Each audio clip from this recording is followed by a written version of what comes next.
Morning friends, VPS online क्लासों के अंदर आपका स्वागत है। क्लास 12 के अंदर अपने पास बहुलक चल रहा था। बहुलक के अंदर क्लासिफिकेशन अपना हो गया था और अपने पास मैकेनिज्म अपन लोग पढ़ रहे थे। बहुलीकरण की क्रिया विधि पढ़ रहे थे। इस क्रिया विधि के अंदर आपको मैंने इसका चार्ट पहले भी आपको बता दिया था, ठीक है भाई। तो बहुलीकरण की क्रिया विधि अपन लोग पढ़ रहे थे।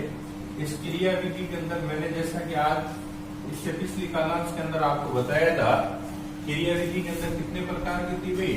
2 प्रकार की थी। एक तो कौन सा था आपके योगज बहुलीकरण था और एक कौन सा था भाई अपने पास में संगणन बहुलीकरण था, ठीक है भाई।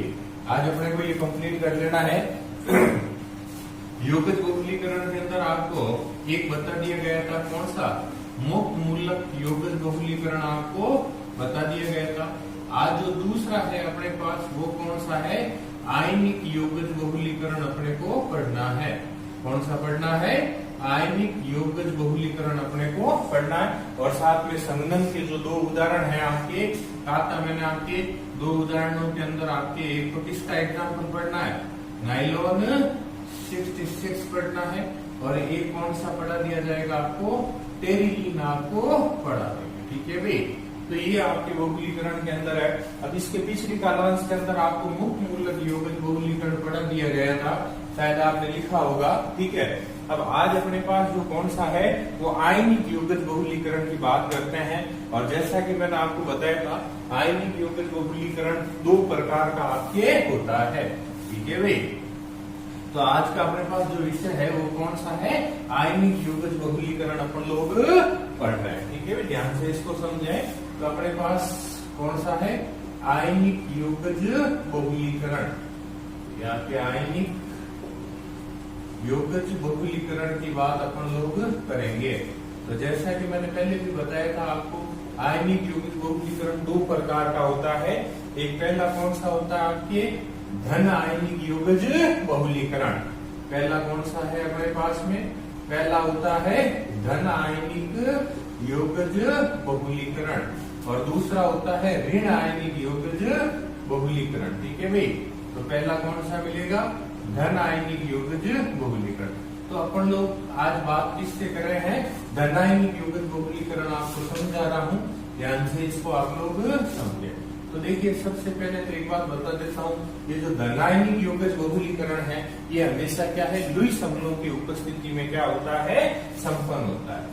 धनायनिक योगज बहुलीकरण किसकी उपस्थिति में? लुईस अम्लों की उपस्थिति में क्या है? संपन्न होता है। किसकी उपस्थिति में? लुईस अम्लों की उपस्थिति में ये संपन्न होता है। लुईस अम्ल में कौन कौन से? या तो AlCl3 की उपस्थिति में या BF3 की उपस्थिति में ये क्या है? संपन्न होगा, ठीक है भाई। तो धनायनिक योगज बहुलीकरण किसकी उपस्थिति में? लुईस अम्लों की उपस्थिति में संपन्न होता है। लुईस अम्ल कौन कौन से? Al3 और कौन से होते हैं भाई? BF3 होते हैं। अब आपको मैं बताऊं, देखिए ये जो धनायनिक योगज बहुलीकरण है ये भी 3 स्टेप में संपन्न होता है। 3 स्टेप कौन कौन से? जैसे मुक्त मूलक योगज बहुलीकरण के अंदर थे श्रृंखला प्रारंभिक पद, दूसरा श्रृंखला संचरण पद और तीसरा कौन सा होता है? श्रृंखला समापन पद। तो धनायनिक योगज बहुलीकरण के अंदर भी कितने चरण आएंगे? 3 चरण आपके आते हैं। तो 3 चरण के अंदर सबसे पहला चरण कौन सा आएगा भाई आपके? वो आएगा श्रृंखला प्रारंभिक पद। ध्यान से समझे आप लोग। पहला पद कौन सा आता है इसमें? आपके श्रृंखला प्रारंभिक पद आपके आता है, ठीक है भाई। फर्स्ट पद कौन सा मिलेगा? श्रृंखला प्रारंभिक पद आपके मिलता है। अब देखिए भाई, इसमें क्या होता है आपके? किस तरह से श्रृंखला प्रारंभिक होती है? तो इसमें सबसे पहला काम क्या होता है? कोई भी लुईस अम्ल ले लेते हैं अपन। मैं जैसे आपको AlCl3 से बता रहा हूँ। तो श्रृंखला प्रारंभिक पद में क्या है? ये आपका जो लुईस अम्ल है ये क्या करता है? सह-उत्प्रेरक से अभिक्रिया करता है। इसमें सह-उत्प्रेरक कौन है? जल है, ठीक है भाई। AlCl3 अपना क्या हो गया? लुईस अम्ल हो गया, ठीक है। ये लुईस अम्ल किससे अभिक्रिया कर रहा है? सह-उत्प्रेरक से क्या कर रहा है? अभिक्रिया आपके कर रहा है, ठीक है भाई। सह उत्प्रेरक से अभिक्रिया करके ये क्या बनाता है? प्रोटॉन बनाता है। क्या बनाता है? मेन क्या बनाता है? ये H+ प्रोटॉन बनाता है और साथ में ये AlCl3.OH, ठीक है ना भाई। तो मेन ये किसका निर्माण हुआ भाई, प्रोटॉन का निर्माण आपके होता है। तो वापस से सुनिए, श्रृंखला प्रारंभिक पद में लुईस अम्ल किससे, सह उत्प्रेरक से अभिक्रिया करके किसका निर्माण करता है, प्रोटॉन का निर्माण आपके कर देता है, ठीक है भाई। अब क्या होता है, ये जो प्रोटॉन बना है, ये मान लीजिए आपका प्रोटॉन है H+, ये क्या करता है, एकलक इकाई के साथ अभिक्रिया करता है। किसके साथ अभिक्रिया, एकलक इकाई। जैसे एकलक इकाई में ये आपके CH2CH और ये आपने X ले लिया, क्या ले लिया, X। प्रोटॉन ने एकलक इकाई से अभिक्रिया करके क्या बनाता है, कार्ब धनायन बनाता है। किसका निर्माण करता है, ये कार्ब धनायन बनाता है। यानी ये H, ये CH2, ठीक है, ये आपकी CH और ये आपके X और ये इस पे क्या आता है, प्लस आपके आ जाता है, ठीक है ना। इस प्रोटॉन में तो माइनस का स्थानांतरण इस CH पर हो जाता है, तो ये किसका निर्माण हो गया भाई, कार्ब धनायन का निर्माण आपके हो जाता है। ये क्या बन गया, कार्ब धनायन आपके बन जाता है, ठीक है भाई। तो फिर से सुनिए, श्रृंखला प्रारंभिक पद में लुईस अम्ल ने सह उत्प्रेरक से अभिक्रिया करके क्या बनाया, प्रोटॉन बनाया। इस प्रोटॉन ने एकलक इकाई से अभिक्रिया करके क्या बनाता है, कार्ब धनायन आपके बनाता है, ठीक है भाई। तो ये होता है श्रृंखला प्रारंभिक पद। सेकंड पद कौन सा आएगा, श्रृंखला संचरण पद। सेकंड कौन सा आएगा, श्रृंखला संचरण। अब देखिए श्रृंखला कैसे आगे संचरित होती है। तो श्रृंखला संचरण का तो मतलब होता है श्रृंखला का आगे बढ़ना, यानी ये जो कार्ब धनायन बना है ना बेटे, इस कार्ब धनायन के अंदर क्या होगा, आगे फिर एकलक इकाइयां जुड़ती रहेगी। तो ये सेकंड कौन सा आ जाएगा, श्रृंखला संचरण पद। सेकंड कौन सा आ जाएगा आपके, श्रृंखला संचरण पद आपके आ जाता है, ठीक है। क्या होता है इसमें, ये उपरोक्त पद में बना ये जो कार्ब धनायन है, जैसे ये H, ये CH2, ये CH, ये प्लस, ये X है ना भाई, कार्ब धनायन। इसमें फिर क्या होता है, एकलक इकाई जुड़ जाती है। ये एकलक इकाई में क्या है, CH2, ये डबल बॉन्ड, ये CH, ये सिंगल बॉन्ड X, ठीक है भाई। कार्ब धनायन, फिर एकलक इकाई जुड़ी, बड़ा अणु आपके बन जाता है। बड़ा अणु जैसे ये H, ये आपके CH2, ठीक है, ये CH, ये X। इससे आगे श्रृंखला को जोड़ते रहिए, ये CH2, ये सिंगल बॉन्ड CH, ये X और ये इस पे क्या आ गया, प्लस आ गया, ठीक है ना।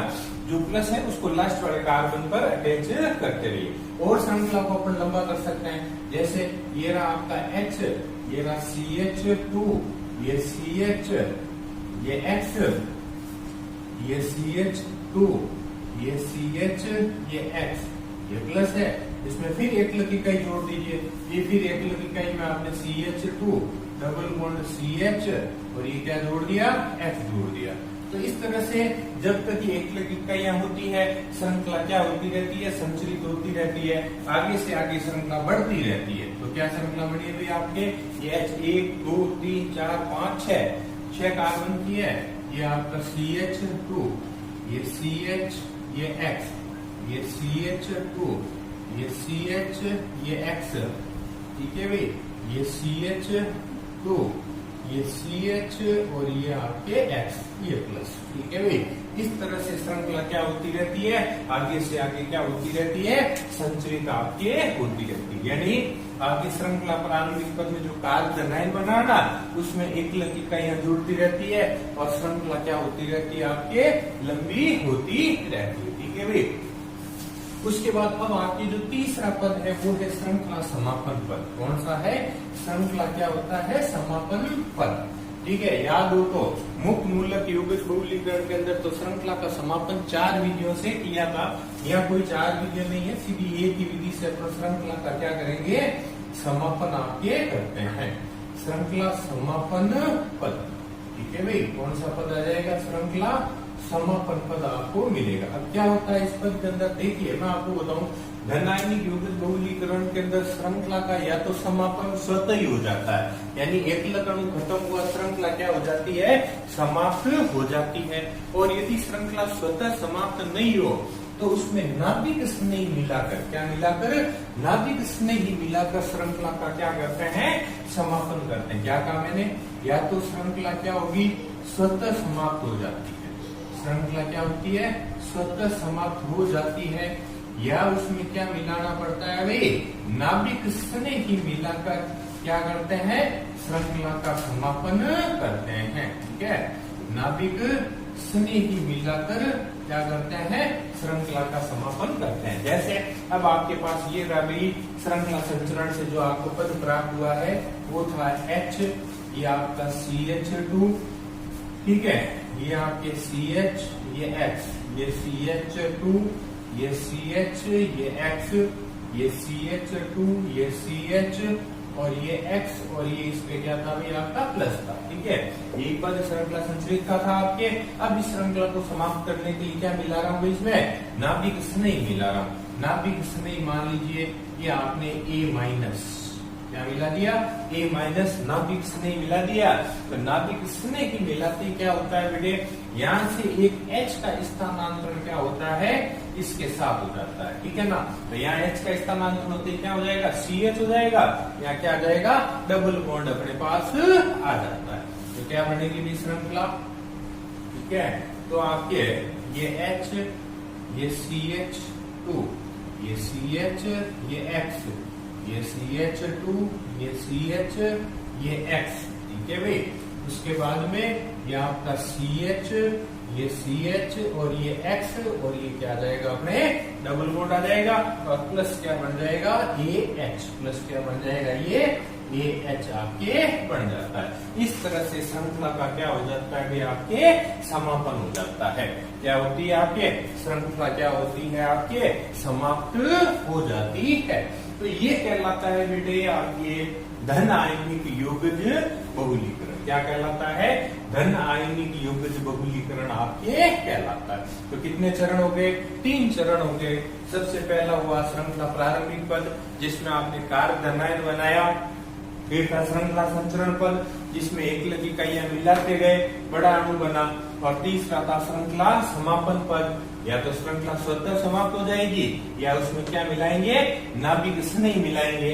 नाभिक स्नेही मिलाने से श्रृंखला क्या होती है, समाप्त हो जाती है। कैसे करोगे, यहाँ CH2 है ना, यहाँ से एक H का स्थानांतरण इसके साथ कर दो, तो यहाँ CH बच जाएगा।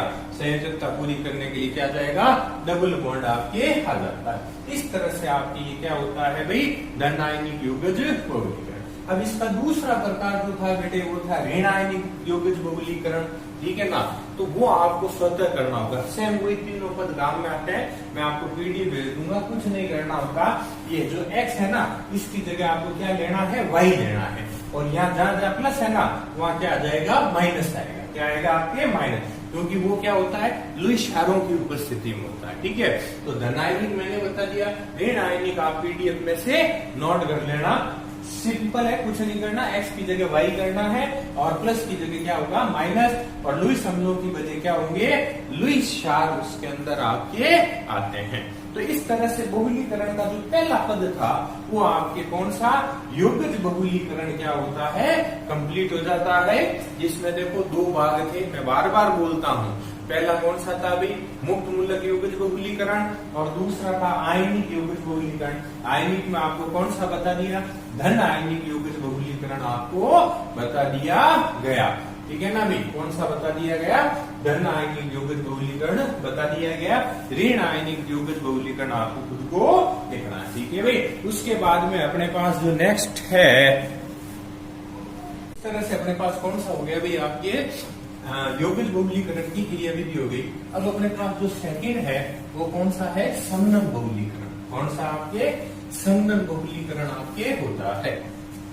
तो देखिए बेटे, वैसे तो मैंने संगम बहुलीकरण की परिभाषा आपको पहले भी बताई है कि जब 2 या 2 से अधिक आपके एकलक इकाइयां मिलकर बहुलक का निर्माण करती है तथा कोई न कोई सह उत्पाद बनता है, तो उसे अपन क्या कहते हैं, संगम बहुलीकरण कहते हैं। ठीक है भाई, तो अपने पास सेकंड बी जो पोर्शन है वो कौन सा आपके, संगम बहुलीकरण की क्रियाविधि। कौन सा आएगा भाई, संगम बहुलीकरण की क्रियाविधि। तो इसमें भी देखो मैं आपको बता देता हूँ, 2 उदाहरण है संगम बहुलीकरण के। कौन कौन से हैं, एक तो नाइलॉन 66 है और एक कौन सा अपने पास में टेरिलीन है। कौन सा है? नाइलॉन 66 है और कौन सा है? टेरिलीन आपके होता है। तो इसमें याद रखना भाई, मैंने बताया ना, संघनन बहुलीकरण के फलस्वरूप सह उत्पाद के रूप में या तो जल बनता है या आपके कोई एल्कोहल बन सकती है। एल्कोहल के अलावा अमोनिया आपके बन सकती है। सह उत्पाद के रूप में जल है, एल्कोहल है, अमोनिया है इत्यादि आपके बनते हैं। ठीक है, तो आप दो एग्जाम्पल कौन कौन से कहे गए आपको? एक तो कहा मैंने नाइलॉन 66 और एक कौन सा कहा है? टेरिलीन आपके कहा है। तो मैंने पहले भी कहा एक एग्जाम्पल मैं कराऊंगा और एक एग्जाम्पल आप करेंगे। ठीक है भाई, कैसे करना है वो आपको मैं समझा देता हूँ। तो अपने पास जो एग्जाम्पल समझाने जा रहा हूँ वो बता रहा हूँ नाइलॉन 66। कौन सा बता रहा हूँ भाई? नाइलॉन 66 आपके बता रहा हूँ। ठीक है, तो ध्यान से समझना भी कैसे इसका बहुलीकरण, इसकी मैकेनिज्म कैसे होती है। वैसे तो उदाहरण में शुरू में नाइलॉन 66 बता दिया मैंने, डायरेक्ट कैसे नाइलॉन 66 बनता है। लेकिन यहाँ अगर आपको क्रियाविधि पूछे तो कैसे अपन लोग करते हैं, तो मैंने आपको बताया था कि नाइलॉन 66 में दो एकल इकाइयां होती है। दो कौन कौन सी? एक तो होती है हेक्सामेथिलीन डाइएमीन और एक होती है आपके एडीपी कम्ल। कौन सी होती है? एडीपी कम्ल और हेक्सामेथिलीन डाइएमीन। ठीक है, चलो मैंने ये लिख दिया आपके एडीपी कम्ल। ठीक है, और दूसरी इकाई कौन सी थी बेटे? Hexamethylene diamine. कौन सी थी? Hexamethylene diamine. ठीक है, इन दोनों का जब संघनन बहुलीकरण करता है ना तो क्या बनता है? नाइलॉन 66 बनता है। ठीक है भाई, 5 स्टेप में काम होगा, थोड़ा ध्यान से इसको समझना है। अब देखिए आपको बताऊं, मैंने एडीपी कम्ल आपको बताया था। एडीपी कम्ल होता है COOH, ये आपके CH2, ये आपके 4 और ये COOH। इसका फॉर्मूला लिखा हुआ है, एडीपी कम्ल का लिखा हुआ है। आगे चाहे तो N लिख सकते हैं अपन लोग। हेक्सामेथिलीन डाइएमीन आपको बताया था मैंने NH2। ठीक है, ये NH2, ये आपके CH2, ये आपके 6 और ये क्या हो जाएगा आपके NH2। इसको मैं NHH लिख देता हूँ। तो एक ही बात होती है आपके। ठीक है ना भाई, तो एडीपी कम्ल और ये कौन सा हो गया आपके? हेक्सामेथिलीन डाइएमीन आपके हो जाता है। अब देखिए कैसे अपन लोग इसका बहुलीकरण करते हैं। ठीक है, बड़ा ध्यान से बात को आपको समझना है। ठीक है ना, बिल्कुल छोटे छोटे काम करना है अपने को। तो क्या करना है, जब आप इसका संघनन बहुलीकरण करोगे तो सबसे पहले क्या होता है, यहाँ से OH और यहाँ से क्या करते हैं, एक H के अणु का क्या करते हैं अपन लोग? निष्कासन कर देते हैं। ठीक है भाई, यहाँ से OH और यहाँ से H का अणु निकालोगे तो क्या निकल जाएगा? H2। क्या निकल जाएगा आपके? ये H2 क्या होता है? बाहर आपके आ जाता है। ठीक है, तो पीछे क्या बची हुई आपके? पीछे बचा है COOH, ये आपके CH2, ये 4, यहाँ क्या बचा बेटे? CO, ये C डबल बॉन्ड O। ठीक है, यहाँ क्या बचा हुआ? NH, ये आपका NH, फिर आगे ये CH2, ये आपके 6 और ये क्या बचा हुआ है? NHH। ठीक है भाई, यहाँ तक कुछ नहीं किया मैंने, दोनों इकाइयां लिखी है और जल का एक अणु निकाला, यहाँ से OH निकाला है और यहाँ से क्या निकाला है भाई? आपके H का निष्कासन अपन लोगों ने कर दिया है। ठीक है भाई, अब क्या करना है अपने को? ये जो इकाई प्राप्त हुई है ना, इसमें क्या करना है? एक बार तो मिलाना एडीपी कम्ल और जल का अणु निकालना है, और एक बार मिलाना हेक्सामेथिलीन डाइएमीन और क्या निकालना है? जल का अणु आपके निकालना है। इस तरह से ये जो प्राप्त हुई इकाई, इसमें क्या मिलाना आपको? एक बार मिलाइए, चलो एडीपी कम्ल मिलाते हैं। क्या मिलाते हैं?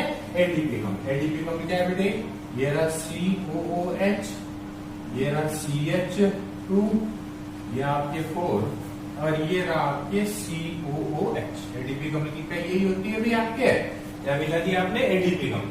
अब क्या करना है? जल का अणु निकालना। कहां से निकालना है? यहाँ से निकालिए OH और यहाँ से निकाल दीजिए H। मैं जहां से बता रहा हूं वहां से निकालना हो, उठपटांग तरीके से निकाल दिया तो संयोजकता पूरी नहीं होगी। ठीक है, क्या इकाई बनी हुई आपके पीछे? ये बचा COOH, ये आपके CH2, ये आपका 4, ये C डबल बॉन्ड O, ये आपके NH, ये CH2, ये 6 था भी, यह क्या बचा NH, ये आपका NH, ठीक है। और ये यहाँ पे आपने क्या बचा हुआ CO, तो यूं लिख दो बोली, ये C डबल बॉन्ड O, और ये क्या है CH2, ये 4, और ये आपके COOH। जल निकालते रहिए और श्रृंखला में जोड़ते रहिए, ठीक है भाई। तो ये एक बार आपने मिला दिया एडीपी अम्ल, अब आपके फिर कीजिए, अब क्या मिलाना है भाई बोलिए। एडीपी अम्ल तो मिला दिया, अब किसकी बारी है, हेक्सामेथिलीन डाइएमीन मिलाते हैं। तो ये हेक्सामेथिलीन डाइएमीन में NH2, ठीक है, ये आपके CH2, ये 6, और ये आपके NH2 मिला दिया आपने कौन सा, हेक्सामेथिलीन डाइएमीन। अब फिर क्या कीजिए, जल का अणु, यहाँ बोली लिख सकते हैं माइनस क्या निकाला आपने, H2O निकाला है। तो जल का अणु निकालना भी कहां से निकालोगे, एक निकालिए H यहां से और OH निकालिए यहां से। मैं अंडरलाइन कर देता हूं जहां से जो चीज निकालनी है, ठीक है भाई। जल का अणु निकल जाएगा, ये आपके H2, पीछे क्या बचा, ये बचा आपका COOH, ये CH2, 4C double bond O, ये आपका NH, ये CH2, ये 6, ये NH, ये C, ये डबल बॉन्ड O, ये CH2, ये 4, क्या बचा हुआ अभी यहाँ पे बोलिए CO, तो ये आपके C डबल बॉन्ड O। आगे श्रृंखला जोड़िए, क्या है यहाँ पे NH, ये आपका NH, ये CH2, ये 6, और ये NH2, ठीक है भाई। कितने स्टेप हो गए, 4। पहला स्टेप, दूसरा स्टेप, तीसरा, चौथा। फिर से सुन लीजिए, दोनों इकाइयों में से जल का अणु निकालिए, फिर ये उत्पाद बना, इसमें एक बार मिला ये एडीपी का अम्ल, जल का अणु निकाला, फिर मिला है हेक्सामेथिलीन डाइएमीन, और किस का अणु निकाला, जल का अणु अपन ने निकाला, ठीक है भाई। कितने स्टेप हो गए, 1, 2, 3 और 4। अब 5वें स्टेप और लास्ट स्टेप के अंदर क्या करना है, आप चाहो तो यहाँ सब जगह ये N लगा सकते हो भाई, कोई दिक्कत नहीं, ठीक है ना। अब यहाँ पर अपन लास्ट स्टेप में क्या करेंगे, यहाँ से तो OH का, जल का एक अणु निकालना OH, और यहाँ से क्या निकालेंगे, H अणु अपन लोग निकालेंगे। तो क्या निकला भाई, H2, किसका निष्कासन हुआ, H2O का निष्कासन हुआ। तो ये आपके कोष्टक क्या बचा, CO है, ये C, ये डबल बॉन्ड O, ठीक है भाई। उसके बाद में ये CH2, ये आपका 4, ये C, ये डबल बॉन्ड O, ये आपका NH, ठीक है, ये CH2, ये 6, उसके बाद ये NH, ये C, ये डबल बॉन्ड O, ये CH2, ये 4, ये C, ये डबल बॉन्ड O, ये आपके NH, ये आपके CH2, ये 6, और यहाँ क्या बचा हुआ भाई, NH, ये कोष्टक, ये N, ये आपके कहलाता है नाइलॉन 66। क्या कहलाता है, नाइलॉन 66। ये इसकी मैकेनिज्म होती है, नाइलॉन 66 की क्रियाविधि होती है। अब सवाल कैसे पूछता है कि भाई नाइलॉन 66 को समझाइए, तो उस समय याद है आपको, मैंने बताया था दोनों इकाइयां लिखे, 2 अणु जल के निकालने हैं, ठीक है ना। और मैकेनिज्म पूछे तो ये पूरे 5 पद आपको देने पड़ेंगे। फिर से सुन लीजिए कैसे, दोनों इकाइयां लिखिए, जल का अणु निकालिए, ठीक है। जो उत्पाद बना है उसमें एक बार मिलाया आपने एडीपी अम्ल, जल का अणु निकाला। जो उत्पाद बना है उसमें फिर मिलाया हेक्सामेथिलीन डाइएमीन, ये उत्पाद बना। उसमें अब आपको क्या करना है, जल का अणु निकालना है, तो क्या बन जाएगा, नाइलॉन 66 बन जाएगा, ठीक है भाई। अब सेकंड एग्जांपल कौन सा बताया था, टेरिलीन। कौन सा बताया था, टेरिलीन। तो याद है भी टेरिलीन की एक इकाइयां कौन सी थी, तरीका सेम रहेगा। टेरिलीन की एक इकाई कौन सी थी, एक तो थी टरफेनिक अम्ल, और एक कौन सी थी, एथिलीन ग्लाइकोल। कौन कौन सी थी, टर्थिल, एक साइड में टर्थिलिक अम्ल लिखोगे, एथिलीन ग्लाइकोल लिखोगे, जल का अणु निकालोगे, जो उत्पाद बनेगा एक बार वही आपका टर्थिलिक अम्ल मिलाना है और एक बार क्या मिलाना है, वही एथिलीन ग्लाइकोल मिलाना है, यानी सेम पद आपके रहेंगे। तो वो आपके लिए प्रैक्टिस रहेगी, आप उसको अच्छी तरह से कोशिश करेंगे। मैं पीडीएफ में तो भेज दूंगा, लेकिन पहले आप लोग बिना देखा देख उसे करने की कोशिश करेंगे। तो देखिए बेटे, आज आपके लिए HW 2 काम आ गए। होमवर्क आपके लिए कौन कौन से हैं, एक तो आप लोग ऋण आयनिक यौगिक बहुलीकरण लिखेंगे और दूसरा कौन सी मैकेनिज्म, टेरिलीन की मैकेनिज्म आपको लिखनी होगी। ठीक है भाई, तो इसको अच्छी तरह से आप लोग हाथ से प्रैक्टिस कीजिए, लिखिए। देखो हाथ से लिखोगे तो कभी ये चीज गलत नहीं हो सकती, मैकेनिज्म कभी भी गलत नहीं हो सकती। ठीक है बेटे, तो जो एक आपको होमवर्क दिया है उसको अच्छी तरह से करें, कॉपी में नोट डाउन करें। ठीक है भाई, तो आज की क्लास के अंदर इतने ही। नेक्स्ट पीरियड के अंदर अब अपने पास नंबरिकल क्वेश्चन आएगा भी इस पार्ट का। क्या आएगा, इस पार्ट का जो नंबरिकल क्वेश्चन है, एक ही क्वेश्चन होता है, मोस्ट इंपोर्टेंट क्वेश्चन होता है, यानी बहुलकों का जो आणविक द्रव्यमान है उसके बारे में अपन लोग नेक्स्ट क्लास के अंदर पढ़ेंगे। ठीक है बेटे, तो ये जो बताया अच्छी तरह से पढ़िए, घर पे मेहनत कीजिए। देखिए ऑफलाइन क्लासेस तो क्या पता कब शुरू होती है, कोई कुछ नहीं कह सकता, समय ऐसा चल रहा है ना। आप अपने घरों में ही रहिए, सुरक्षित रहिए और जो हम लोग आपको पढ़ा रहे हैं उसको अच्छी तरह से पढ़िए।